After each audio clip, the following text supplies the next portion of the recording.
In the rich tapestry of ancient Greece, two names tower above the rest: Homer and Plato.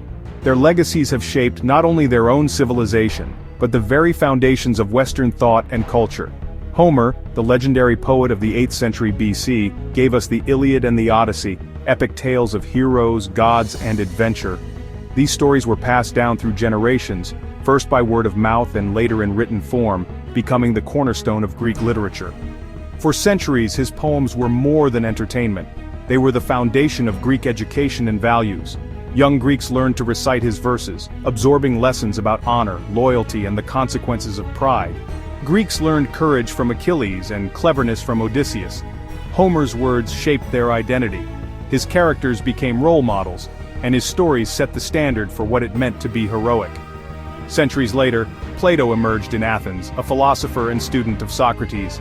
He lived in a city buzzing with ideas, debate, and the search for wisdom. Unlike Homer, Plato wasn't interested in heroic tales. He wanted answers to life's biggest questions: what is justice, what is truth, how should we live? For Plato, the pursuit of wisdom was the highest calling. Plato believed reality was deeper than what we see and only reason could reveal it. He argued that the senses could deceive, but the mind could uncover eternal truths. This made him look at Homer's stories with suspicion. He worried that poetry, with its vivid emotions and dramatic tales, could lead people away from rational thought. In his dialogues, especially the Republic, Plato imagined a society ruled by reason and truth, not by myths and emotions. He dreamed of philosopher kings, wise rulers who would guide the city with logic and virtue. He saw Homer's influence as a problem. Stories that shaped minds could also mislead them. Plato believed that unchecked imagination could be dangerous, especially for the young. So began a clash: Homer, the master storyteller, versus Plato, the champion of reason. Their conflict was not just personal, but a battle of ideas that would echo for centuries. Their disagreement wasn't just about poetry, it was about how to understand the world and educate society. Should we be guided by stories that stir the heart, or by arguments that sharpen the mind? Homer celebrated action and emotion. Plato demanded logic and ideals. Each offered a different vision of what it means to be human. This debate, poetry versus philosophy, echoes through history. It has shaped how we teach, how we govern, and how we dream. It's a struggle over who should guide us, the poet or the philosopher, the storyteller who moves our hearts, or the thinker who challenges our minds. The outcome would shape not just Greek culture but the very idea of what it means to live well. Their influence can still be felt in our schools, our politics, and our art. And it all started with two giants, standing on opposite sides of a great divide, each offering a different path to wisdom, and each leaving a legacy that endures to this day. Before Plato's Academy, Homer's poems were the textbooks of Greece. Children memorized the Iliad and the Odyssey, learning bravery from Achilles and loyalty from Penelope. Homer's stories united Greeks, offering shared values and history. He was more than a poet, he was a source of wisdom on war, hospitality, and even medicine. Quoting Homer was like citing an authority. His words shaped debates and decisions. For Greeks, Homer's poems were almost sacred, forming the backbone of education and morality. Plato saw this as a problem. If Homer's lessons were flawed, so was Greek society. To build a better world, Plato believed education must be based on reason, not epic tales. Challenging Homer meant challenging the very core of Greek life. Plato wanted the philosopher, not the poet, to guide the next generation. To truly grasp Plato's criticism of art and poetry, we first need to understand his unique view of reality and how he believed the world is structured. Plato believed that the world we see around us is not the ultimate reality, but merely a shadow, a faint, imperfect copy of a perfect, invisible world of forms that exists beyond our senses. Every object, like a bed, a tree, or even a horse, has a perfect, unchanging form. The physical beds we sleep on are just imperfect copies, always falling short of the true, ideal bed that exists only in the world of forms. When a carpenter builds a bed, he is copying the form, using his skills and materials to create something useful, but no matter how skilled, the result is never perfect, it's always just an imitation. The form is eternal and unchanging, while the physical object is temporary and destined to fade, break, or decay over time. Plato's famous allegory of the cave explains this idea. Most people live their lives only seeing shadows on the wall, mistaking these illusions for reality itself. Philosophers, however, are like those who escape the cave and step into the sunlight. They see the truth behind the shadows and understand the real world of forms. For Plato, truth is not found in the physical world but in the world of forms, which can only be reached by reason, intellect, and philosophical thinking. The physical world, then, is already one step removed from the truth, a mere reflection of the real thing. So what about art and poetry, which don't even imitate the forms, but only imitate the physical world we see around us? Plato argued that if reality is already a copy, then art is just a copy of a copy, twice removed from the truth and even further from true knowledge. This radical idea sets up his main argument against poets like Homer, and challenges us to think about the value and purpose of art in our lives. Plato called art mimesis, imitation. Using his bed example, the form is reality, the carpenter's bed is a copy, and a painting of the bed is a copy of a copy. The artist doesn't know the true nature of a bed, just its appearance. For Plato, art deals in illusions, not knowledge. Homer's poetry, he argued, does the same. It imitates the world, which is already an imitation. So, Homer's stories are 3 steps from the truth.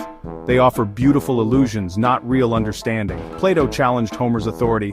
Does a poet really know about war, medicine, or leadership? Plato's answer, no. The poet is a master of imitation, not expertise. By presenting imitation as truth, poetry misleads and distracts from real knowledge. For Plato, only philosophy leads to genuine understanding. Art, he warned, is a shadow of a shadow. Plato's worries weren't just about truth, they were moral too. He believed stories shape character, especially in children. Homer's gods were jealous, deceitful, and petty, hardly role models. If gods lie and cheat, what lessons do children learn? Plato wanted only stories that showed the divine as perfectly good.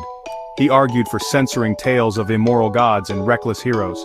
Achilles, for example, is brave but ruled by rage and pride. Plato saw him as a terrible example. Odysseus is clever, but often deceitful. Plato believed heroes should be rational, self-controlled, and serve the community. Homer's heroes were too emotional and individualistic. Plato feared these stories taught the wrong values: passion over reason, self over society. In his ideal state, only uplifting, virtuous stories would be allowed. The well-being of society depended on the right moral examples. For Plato, Homer's epics were dangerous guides. Plato divided the soul into 3 parts: reason, spirit, and appetite. Reason should rule, keeping emotions and desires in check. Poetry, especially Homer's, appeals to emotion, not reason. Listening to the Iliad or the Odyssey stirs up pity, fear, and anger. Plato argued this weakens reason's control, making people unstable and impulsive.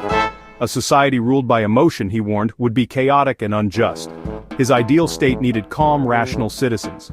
Homer's epics encouraged the opposite: emotional outbursts and public displays of grief. Plato believed a good person should face misfortune with dignity, not indulge in sorrow. Poetry, he said, feeds the passions instead of drying them up. It makes us weaker, not stronger. For Plato, art that stirs emotion is a threat to both the individual and the state. Only reason should guide us. In Greece, poets like Homer were seen as inspired by the muses, channels for the gods. The opening of the Iliad asked the goddess to sing through the poet. This was called divine madness. Plato agreed poets were inspired, but saw this as a problem. If a poet is just a vessel, he has no real knowledge or understanding. He can't explain or defend his work rationally. True knowledge, Plato argued, comes from reason, and can be explained logically. Philosophers and mathematicians can prove their claims. Poets cannot. The poet's wisdom is an illusion, beautiful words without understanding. For Plato, only the philosopher who seeks truth through reason is a reliable teacher. Poets may move us, but they can't guide us to knowledge.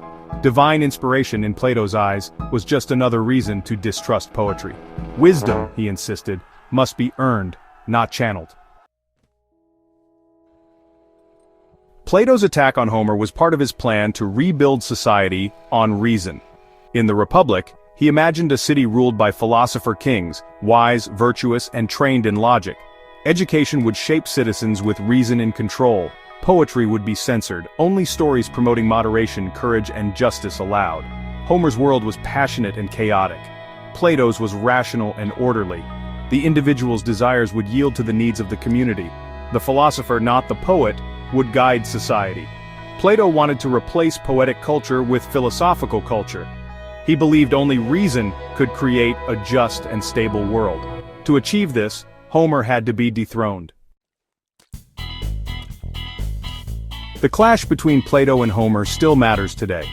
Their ancient arguments echo through the centuries, shaping the way we think about art, truth, and the very fabric of our society. It raises questions. Should art simply entertain us, or should it also teach, challenge, and shape our morals? Is the purpose of creativity to reflect reality, or to inspire us to become better? Plato's arguments make us consider how stories, movies, and music influence our beliefs, our emotions, and even our choices. The media we consume can subtly shape our worldview, often without us realizing it. We debate censorship, freedom of expression, and what children should see, just as Plato did in his time. These questions remain urgent as new forms of art and media emerge. The tension between emotion and reason is still central to our lives. We wrestle with how much to trust our feelings and when to let reason guide us. We value art for its power to move us, to stir our hearts and imaginations, but Plato warns that unchecked emotions can cloud our judgment and lead us astray. This debate continues in politics, advertising, and daily life, wherever persuasion and emotion meet reason and evidence. Homer shows us life's passion and complexity. Plato calls us to seek higher truths and question what we accept as real.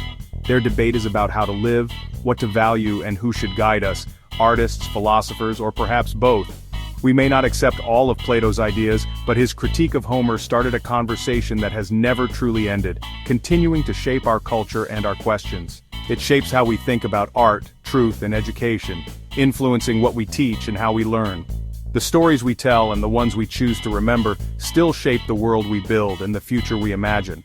The poet and the philosopher are still with us, asking, who will lead, and what kind of world do we want to create together?